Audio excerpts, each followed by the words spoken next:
खर्ग island से चूँकि मेरी वाकफ़ियत है, जानकारी है, तो मुझे अच्छा लगता है खर्ग आइलैंड के बारे में। तो मैंने उसको कोट भी कर दिया कि साहब भई ये ऐसी सूचना आ रही है, apparently it has not yet been targeted. और खर्ग आइलैंड को टारगेट करना बहुत आसान है, वो उसकी कोई एयर डिफेंस है नहीं, और वो बिल्कुल आपके नॉर्थ ऑफ द गल्फ में है, और वहाँ का सारा जो ऑयल जाता है वो सब चाइना जाता है।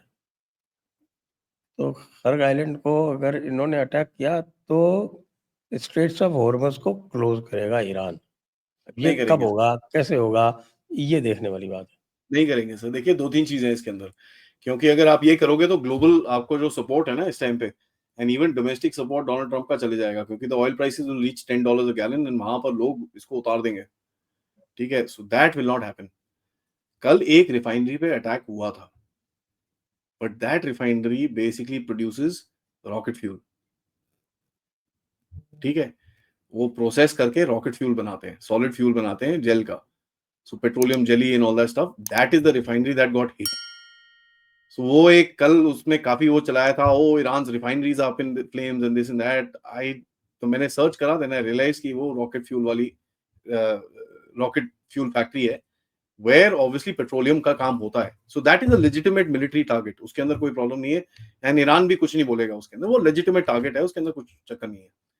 जैसे आपके पास अगर आता तो आपका नेक्स्ट टारगेट होना था द ऑर्डिनेंस फैक्ट्री इन वाह, एंड JF-17 थंडर की जो फैक्ट्री है इस्लामाबाद के नॉर्थ पे, आपने उसको मारना था। ठीक है, तो these two things you would have hit. देखिए सर, इजराइल मेरे को एक ही वो थोड़ा है कि ट्रंप के चक्कर में इसने हाँ हूं तो कर दिया है, कल को अगर ईरान खड़ा हो गया, okay I am ready to make a deal, तो ये जितने प्लान है ना इजराइल के, वो सारे फेल हो जाएंगे, क्योंकि sir Trump is unpredictable right now. A lot of people are worried कि ये इसको साले ने, इसने मुस्लिम ब्रदरहुड ने इसके अंदर, इसकी जेब के अंदर 200-300 मिलियन डॉलर डाल दिया, ये तो पलट जाएगा अभी। This is not me saying it. which is small change for them. उनके लिए तो कोई बड़ा अमाउंट नहीं है ये। Yeah. This is the problem. यही तो हुआ ना आपके साथ, what happened with you and Pakistan. जो इनिशियल ट्रंप का रिएक्शन था, देखिए पाकिस्तान CIA के साथ अलग रिलेशनशिप है और ट्रंप के साथ अलग रिलेशनशिप है। इफ एनीबडी टेल्स मी कि पाकिस्तान ने ट्रंप के साथ क्रिप्टो डील करी और उस वजह से उसने वॉर के अंदर पाकिस्तान की हेल्प करी और CIA ने ये करा वो करा, बुलशिट। क्योंकि सर CIA ट्रंप के हाथ में नहीं है, he is not been able to control his government, there is no question उसके अंदर। तो CIA अपना गेम खेल रही है, ये अपना गेम खेल रहा है। और अभी जो लेटेस्ट रिपोर्ट आई है, by the way this is shocking for a president of America, he has heard 14 national daily briefs, 14 total, सुनता ही नहीं है बस, that's बस। all. I thought they would be taking a brief every day, no, at he's least heard once a total week. 14 sir. So ये इसका एक strategy है, जो ऑब्वियसली अ फ्यू पीपल, जो deep state and the new guys and this that, they all got together and decided ये करना है, and they just doing it. उसके अंदर इंटेलिजेंस क्या है, ये क्या है, अभी वॉल्टर रसल मीड ने, जो हडसन इंस्टीट्यूट का, is a very very known person, उसने न्यूयॉर्क टाइम्स में एक आर्टिकल लिखा है कि यार what are you doing with India, what is wrong with you. And Hudson institute is hardcore Republican sir. ठीक है, आप उसका आर्टिकल पढ़िए, it is a mind boggling article where is actually cross questioning कि कर क्या रहे हो भाई। हमने इतना टाइम लगाया, हमने इतना काम करा है to cultivate India as a friend of America, आपने तो पूरी तरह से एलिनेट कर दिया हमको यहाँ पर। उसने एक जगह पे ये तक लिखा है कि साहब people are not accepting our phone calls, what are you doing. तो there is a different purpose, और इसके अंदर ट्रंप एक ट्रांजैक्शन बंदा, he is not wanting to listen to anything, मेरे को ये करना मैं करूंगा, that sort of a thing. Because उसको उसके हिसाब से, and not to justify him, but उसके हिसाब से पिछली बार उसके साथ क्या हुआ था सर, उसने सबकी बात सुनी थी और सबने उसको धो दिया था तो इस बार किसी की बात ही नहीं सुन रहा हो तो it's a very stupid sort of a scenario. But look at Trump sir, Iran के साथ वो डील कर रहा था, he was negotiating with Iran, April 12 को उसने 60 डेज दिए थे ईरान को नेगोशिएट, और 61st डे पे ये रेड हो गई है। हैविंग सेड दैट, नेगोशिएशन के बीच में, जिसके लिए उसको किसी ने पूछा नहीं, लेकिन वो क्रेडिट ले रहा है उसका। या नेगोशिएशन के बीच में ये होना, ट्रम्प का जो नेगोशिएशन पावर है ना, उसके अंदर काफी झटका लगेगा इससे। आई अरे वुड ना, प्रिज्यूम, ये तो सबको अब पता चल गया है कि साहब ये कुछ नहीं है, ये हवाबाजी ज्यादा करता है, बाकी इसमें कोई खास दम नहीं है, और तो ये ये कहीं की भी आप किसी की सिचुएशन का क्रेडिट ले लेता है। अब ये सबको पता है कि नेतन्याहू ने साफ कह दिया था कि तू साथ आए ना आए, मैं तो एक्ट करूंगा। जब उसने एक्ट कर लिया, तब बोला है मैंने तो बोला था, मैंने तो बोला था। अरे तूने क्या बोला मेरे था? तू तो कह रहा था को तो वेट पता वेट था। वेट। तो ये ऐसा, now this is a guy, now here is where I am saying Israel can be backstabbed very badly. जिस तरह ईरान के पीठ में अभी छुरी मारी है आपने, संडे को उसके साथ तो न्यूक्लियर टॉक करने वाले थे, और फ्राइडे को ठोक दिया जाके आपने उसको। नाउ सी हाँ, और दैट्स ये कह नॉट रहे हैं कि फेयर, साहब कि हम तो डिसेप्शन प्ले कर रहे थे। That's not fair, you don't do that with no in no, but countries, that's all bull crap. He you was don't do trying that. To upstage Netanyahu, वो दिखाना चाहता था कि नहीं नहीं नहीं नहीं, I am not a war monger, I am a peace snake. ये वो जो वो अपना वो एक लेके चला है ना अपना सेल्फ इमेज, वो सेल्फ इमेज करना चाहता है, वो बच्चों की तरह करता है काम। Everybody should understand is psychology. और जब उसको अपस्टेज कर दिया नेतन्याहू ने, तब कहता है कि नहीं नहीं, I given you 60 days.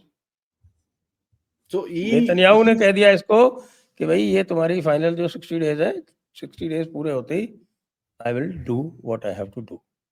This is what Netanyahu told Trump point blank, and Trump wanted him to wait, he said nothing doing.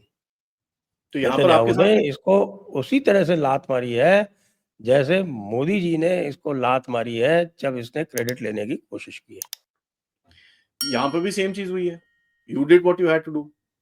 Yes, कहा ठीक है, तू अपने वेपन वेपन निकाल ले, तू अपने F-35 निकाल ले, तू अपने और कुछ जो है रखे हुए हैं वो निकाल ले, तब तक हम इसको पॉज कर देते हैं। जब निकाल लियो तो बता दियो, उसके बाद फिर हम इसको मारेंगे।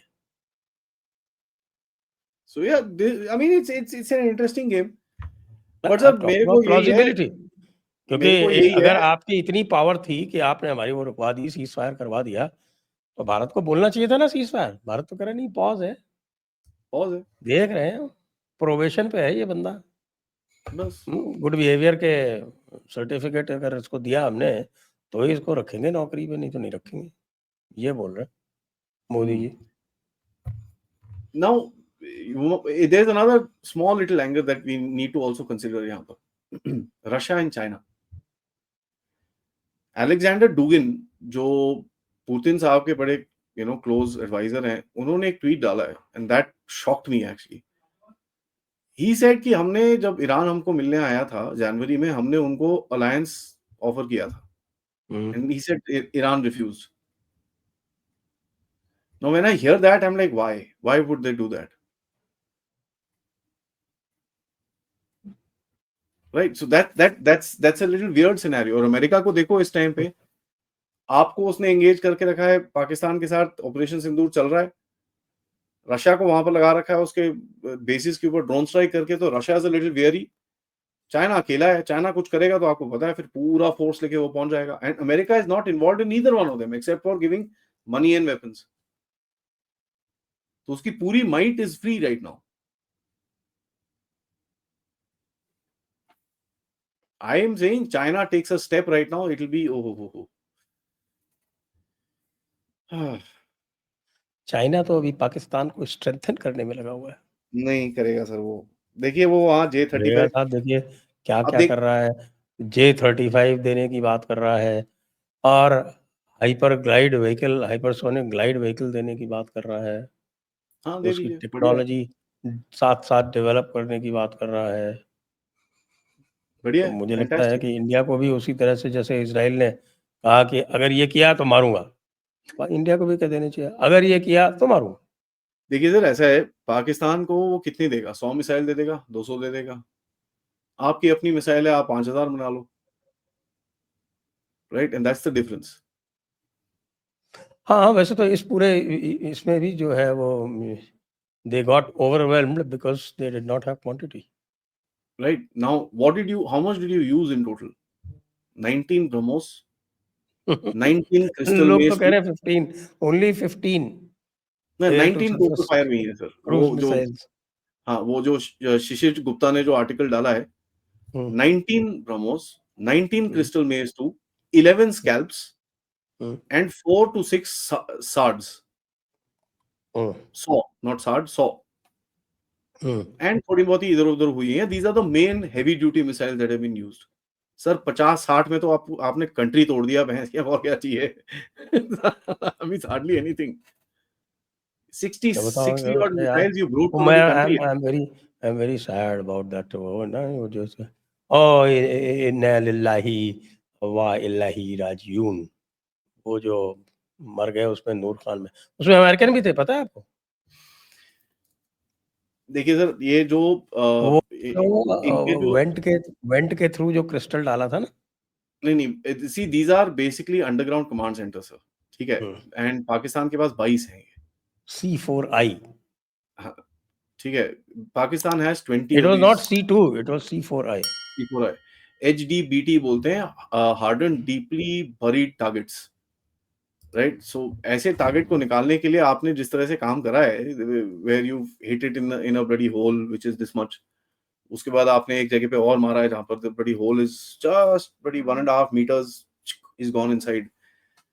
Now that is a different level of, मैं आपको बता रहा हूँ सर, अमेरिकन चाइनीज मुझे नहीं पता क्या था वहां पर, बट वहां जो भी था ना सर, नूर खां में और मुरीद में, आई मैं आपको ये लिख के दे सकता हूँ कि उसका एक फिंगर नेल तक बाहर नहीं निकला होगा, not one finger nail of one person, because ये जिस तरह का आप एक्सप्लोजन डाला होगा।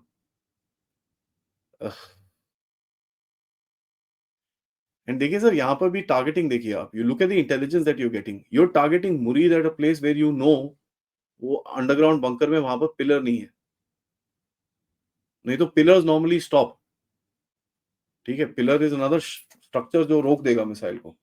आपने ऐसी जगह पे मारा जहां पर पिलर नहीं है, so it's actually gone inside. वहां नीचे क्या था, क्या क्या कुक हुआ, it's very extremely difficult to find out, but I अरे कैन 5 रेस्ट अमेरिकन थे अश्योर्ड, भाई, मैं बता रहा हूँ आपको, मैं आप सुनिए मेरी बात। I can rest assure you, जो भी था वो बाहर, बाहर क्या, वो जो अभी न्यूज चली थी ना, वो जी बुलडोजर डाल के वो बंद कर रहे हैं उसको, सर उनके पास ऑप्शन नहीं है कुछ। There is no option left. I mean sadly terrible example I will take, I am so sorry, but Ahmedabad में आपने देखा वो बॉडी शॉडीज के वीडियोस थे, वहां तो कुछ बॉडी तो बची थी सर, ऐसे में तो बॉडी तक नहीं बचती सर, सिंज हो जाता है पूरा, वेपराइज हो जाते हैं लोग।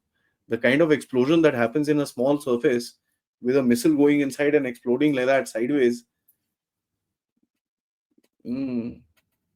ट्रेस तक नहीं मिलता sir, not even simple trace. कौन था यहाँ पर, क्या था यहाँ पर, you will not even know that. अब यही चीज इजरायलीज ने भी करी है, जो इनके न्यूक्लियर कमांड साइट्स पे डाला है इन लोगों ने। They have not hit the nuclear enrichment plant, they have hit the command and control area, they have hit the power lines, so पूरा उसको बंद कर दिया इन लोगों ने। अब एक आधा मिसाइल कह लेकिन रहे वो हैं, निकालना अल्टीमेटली लॉन्ग टर्म सॉल्यूशन में तो आपको उसको निकालना ही पड़ेगा ना, यू हैव टू कह रहे हैं कि एक्सट्रैक्ट एक दैट मिसाइल लगी मटेरियल। है, and Iran is now complaining about radiation. So I don't know what is the reality right now. It's fog of war, too early to say anything. Because अगर इन लोगों ने मारा है, अगर radiation leak हो गई, that's you know sir, that what will happen is, जो वहां पर अंदर लोग हैं ना ईरान के अंदर, जो you will kind of pro the strikes होंगे, जो सेलिब्रेट कर रहे होंगे, अच्छा भाई मुल्लों को मार रहे हैं, वेरी गुड, वो सारे एंटी हो जाएंगे sir, and that would be very dangerous for Israel.